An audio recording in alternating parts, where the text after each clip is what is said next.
Namaste to all of you. I would like to begin with a Bengali chant. Mojlo je mormona brahmara Shama podda nil komole. Mojlo je mormona brahmara Shama podda nil komole. Kali podda nil komole. Shama podda nil komole. Engrossed is the bee of my mind on the blue lotus feet of my divine mother. Engrossed is the bee of my mind on the blue lotus feet of my divine mother. Divine mother, my divine mother. Divine mother, my divine mother. Divine mother, my divine mother. Divine mother, my divine mother. I worship the divine mother in all of you. What is divine mother? Is she got a form like a human woman? No. There's that beautiful part in that same chant that I was singing, that song of Ram Prasad. He was a great Kali Bhakta in Bengal in the 18th century. In that same song, he's saying, Ore Shatto Shatto Shatto Ved Tara Amar Nirakara.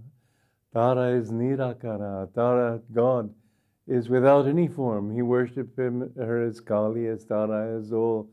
Right now, as I do this recording, it's during Durga Puja, but it's all. The Divine Mother really hasn't a form. As you look at all the countryside, it's all God. Divine Mother is shining everywhere.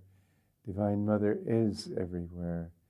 So when you worship God in everything, don't think she only has a form. There's a lovely little story that my Guru's brother told me. No, I'm sorry, it's a story that his brother told me. Sananda Ghosh told me Paramhansa used as a boy to worship images of the Divine Mother Kali with great devotion. After our mother died, however, I never saw him do so again. I think grief must have driven his devotion inside. He sought the mother in ever deeper meditation. He wrote in a poem that the Divine Mother has suckled me through many breasts, and in this life it was myself. And it was the Divine Mother herself who came in that form to him. So remember, God is Mother. Mother is your own mother, and Mother is without form, and Mother is infinite. To worship God in a true way, it's limiting to think of a person. You have to see that form. This is in the story of Ramakrishna's life. Remember, he used to worship Kali in the Kali Bari, the temple in Dakshineshwar. And Totapuri came to him and said that I want to take you into true samadhi beyond form.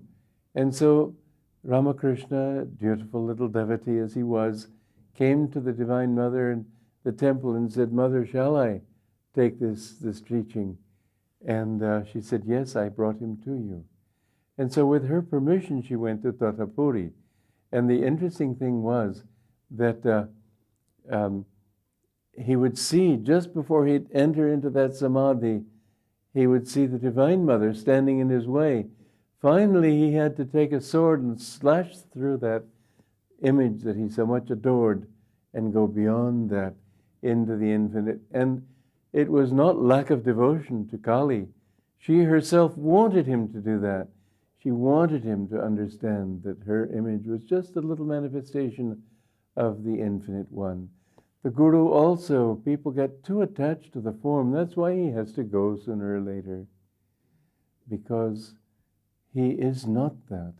After he left his body, all the nuns, the women disciples, were standing around his crypt weeping. And one of them, who was a very close disciple of his, she said, I suddenly felt him standing beside me and I heard his voice saying, I'm not in there. He's not there. He's everywhere. Remember that. He's in the food that you eat. He's in the ground that you walk.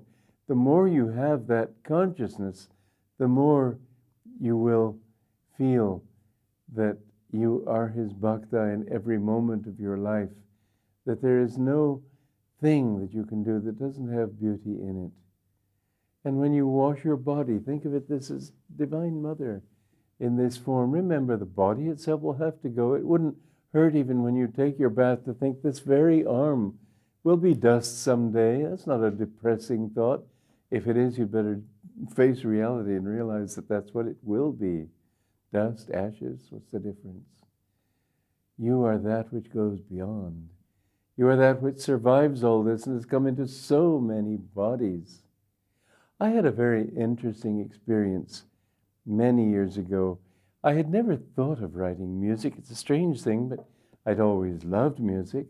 I loved to sing. As a young man, I used to walk through the streets singing at the top of my voice, but people may have thought I was crazy, but I just had a lot of joy and energy in my heart, and I would sing these different songs that I knew, but I didn't know devotional songs. And after I met my guru, then I became enraptured by his songs. And when I came to India, I learned a lot of bhajans, and wherever I went in India, people would hear of me and bring out a harmonium and ask me to sing for them. And so I sang, but I never thought of writing music. And one time I was in the Yosemite Park. That's one of the most beautiful places in the world. And I saw a couple of young men sitting on the railing of a bridge, and one of them had a guitar, and they were singing, a little badly, I'm afraid, slightly out of tune. And anyway, I felt very much like singing, so I went to them. This was in 1964. I was 38 by then, and but I still felt young as I feel now, and because my mind is young. So I went to them. I said, I'm in the mood to sing. Would you like me to sing for you? And they said, yeah. I think they were probably just as relieved as could be to have somebody sing who could sing better than they were doing. I didn't know how to play the guitar, and I thought, oh my God, what am I going to sing? I couldn't sing them a bhajan. I couldn't sing them one of my guru's songs and chants in English. I couldn't sing the usual, what's the usual song about? I love you, you love me. That gets pretty dry after a while, or drippy. And I'd studied classical singing. It was the same old story, set in words that everybody says, oh, that's classical, but oh, cessate di piagarmi, oh, lasciatemi morir. Oh, stop bugging me and let me die, you might say in a rather loose translation. But the whole thing is just, I couldn't sing that nonsense. It's just, these sentiments they're a little whisper, a little echo of what you really feel. When we love people, when we fall in love with some man or woman or whatever, when we love our parents, it's all God in those forms, and we don't know it. And so we get disappointed. In one way or another, it's always a compromise. But what we really want is He. I couldn't sing that to these young men. They were teenagers. How could I explain myself? So I tried to sing some American folk song that would somehow get across. So I sang, swing low, sweet chariot, coming for to carry me home. And they loved it. They said, you've got to come and sing for a party we're having tonight. So I went to this party, and what could I sing? I've been working on the railroad, or all these different songs. Drunk last night, drunk the night before, the sort of things you get shoved at you when you're in college. So I couldn't think of anything, and so I sang again, Swing Low, Sweet Chariot. But they loved it. And I was driving home the next day, and I was thinking in the car, it'd be such a wonderful way to share with people. I could just visualize myself traveling around singing. And then I thought, well, what am I going to sing? These songs aren't what I wanted to sing from my heart. I had a singing teacher when I was in college. She told me, she was an old woman, and she said to me, I'm living for only one thing, to see you become a great singer. And I thought, what am I going to sing if I sing? I don't want to show off my voice. I had just left her. I never went back. It may seem cruel, but I didn't want that. I wanted truth. But as I was driving down the road, I thought, well, maybe I could write my own songs. You know, all my life these melodies had come through my mind, and I'd sort of let them go. Thought, well, that's very nice, and then forgotten about them. But all of a sudden I thought this, maybe I could write my own. Just at that moment, suddenly this song came into my mind. I have a love who's far away, far away, far away. I have a love who's far away, farther away than the stars. And it goes on, and I'm going to sing it to you in a few minutes, so I won't sing it all right now. But it was a sweet song and precious to me, and I never sang it. But it got me, you might say, launched on what might be called my singing career, in quotes. I stopped at a milkshake stand and wrote that song down, and fortunately I know music notation in the Western style, so I wrote 5 lines and wrote the melody and everything in there. And as it turned out, all divine play. My brother had enjoyed playing the guitar. He had a very expensive and good Martin guitar, which he had left at my parents' place, and I was staying there at that time. And so he gave it to me, and I went out and bought a book called Pete Seeger Guitar Player's Guide, or Folk Singer's Guide, one or the other. Anyway, is to learn how to play the guitar. And so I went out and started learning to different guitar chords and so on, because it's a very nice instrument to accompany your voice if you're singing. It's something you can carry around with you. You can't very well carry a piano, which I was used to. And harmonium, I couldn't really see myself singing with a harmonium to people in America, at least not bhajans, at least only bhajans. And so I did this, and in that time I wrote several more songs, and I enjoyed them. I didn't know how good they were, but I liked them anyway. And I'd written about 5 songs, I think, when it was only a month after I'd taken up the guitar, somebody asked me if I'd give a concert. So I said, well, okay. I knew it was pretty brash. You don't usually have a concert with an instrument you've just picked up a month before. But I figured that, well, I could always bluff it. I have a nice voice. I can tell good stories. I can also add a few Indian bhajans and so on. So I thought I won't make an absolute hash of it. So I spent the whole week I thought at least it would force me to practice the guitar, and boy, did I. All day long, every day for a week. Then I went to this hall, and there were 200 people there. The hall was completely full. And they had tried to create a mood by turning off all the lights. The only light in that room was on a candle on the altar behind me. And if there was one thing I needed, it was light to see my position and on the strings. Oh, well, it's all a play. It's all a dream of Maya anyway, so let it happen. And yes, it was a success. People loved it. I made quite a few mistakes. There was a man who came to me afterwards and said, well, you know, I'm a music major in college, and there were some pretty interesting chords you struck there. But it did get me launched, and it's been great fun. I've written over 400 pieces of music, many songs. Then I came to realize that melodies do more than give words. They express a mood. They express a teaching. You can have a teaching expressed even without any words at all. And so I wrote many instrumentals, string quartets, and so on. And it was just a few years ago I decided suddenly one day I've said enough through music, and since then I have not written at all.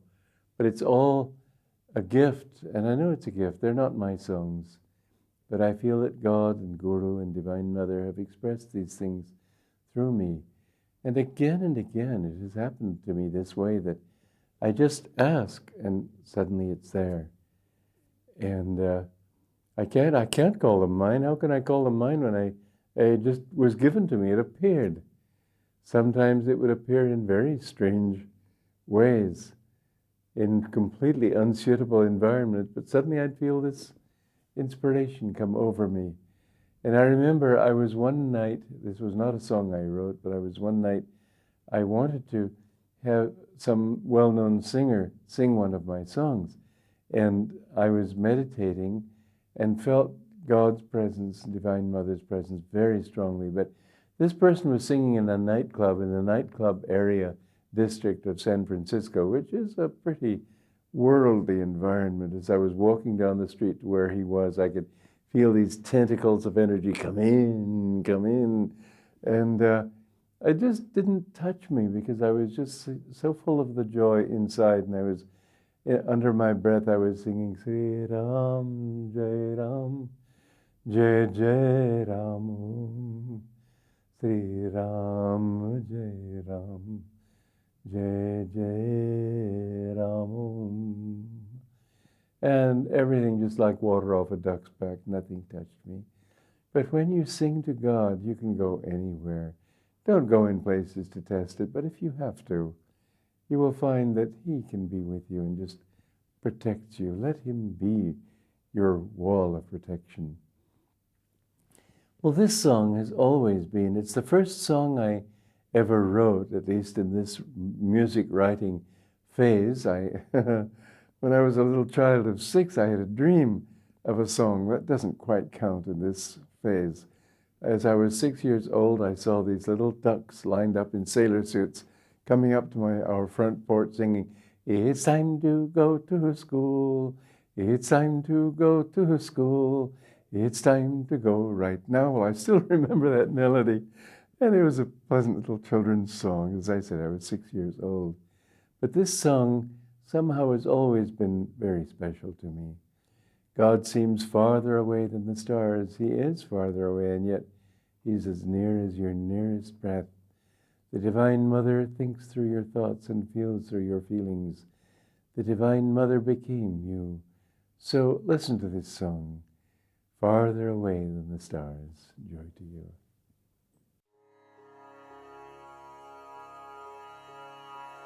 I have a love who's far away, far away, far away. I have a love who's far away, farther away than the stars. Mother, you've stolen my heart away, heart away, heart away.